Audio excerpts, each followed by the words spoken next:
തിരുവനന്തപുരം പാലോടിനടുത്ത് മൈലമൂടെന്ന മലയോര ഗ്രാമത്തിലേക്ക് പോകുമ്പോഴാണ് പ്രസിദ്ധമായ സുമതി വളവ്. പാലോട് നിന്നും കല്ലറയ്ക്ക് പോകുമ്പോൾ റിസർവ് ഫോറസ്റ്റിന്റെ ഭാഗമാണ് പിന്നീടിങ്ങോട്ട്. മുന്നോട്ട് പോകുന്തോറും കാടിന്റെ ഭാവം മാറുന്നു.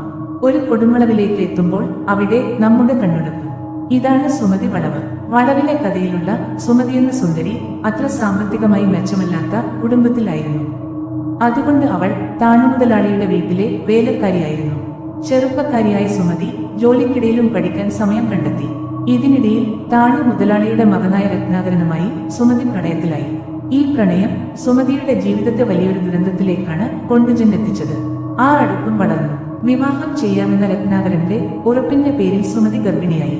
എന്നാൽ ഗർഭിണിയാണെന്നറിഞ്ഞതോടെ രത്നാകരന്റെ ഭാവം മാറി. വിവാഹം കഴിക്കണമെന്ന സുമതിയുടെ നിർബന്ധം കൂടിയായപ്പോൾ ചതിക്കാനുള്ള ഒരുക്കത്തിലായി ഞാൻ.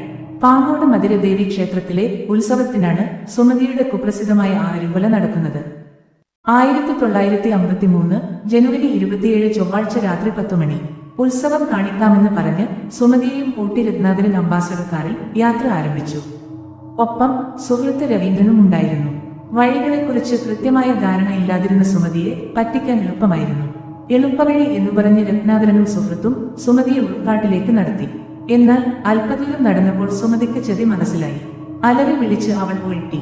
ഉൾക്കാട്ടിൽ ആരാണ് അത് കേൾക്കാനുള്ളത്? കാട്ടുവള്ളികൾ കൊണ്ട് അവളുടെ കൈകൾ കൂട്ടിക്കെട്ടി കാട്ടിലൂടെ വലിച്ചിഴച്ച് അവർ നടന്നു. പക്ഷേ രത്നാകരനും സുഹൃത്തിനും ഒരു അബദ്ധം പറ്റി. കാടെന്ന് ധരിച്ച് അവർ ആ വളവിന്റെ റോഡിലേക്ക് തന്നെയാണ് തിരികെ എത്തിയത്. അവിടെ വെച്ച് സുമതിയുടെ കഴുത്തിൽ അയാൾ കത്തിയിറക്കി. ഒരിക്കലും ശല്യമാകില്ല എന്ന് കെഞ്ചിയിട്ടും സുമതിയെ ക്രൂരമായി അവർ കൊലപ്പെടുത്തി.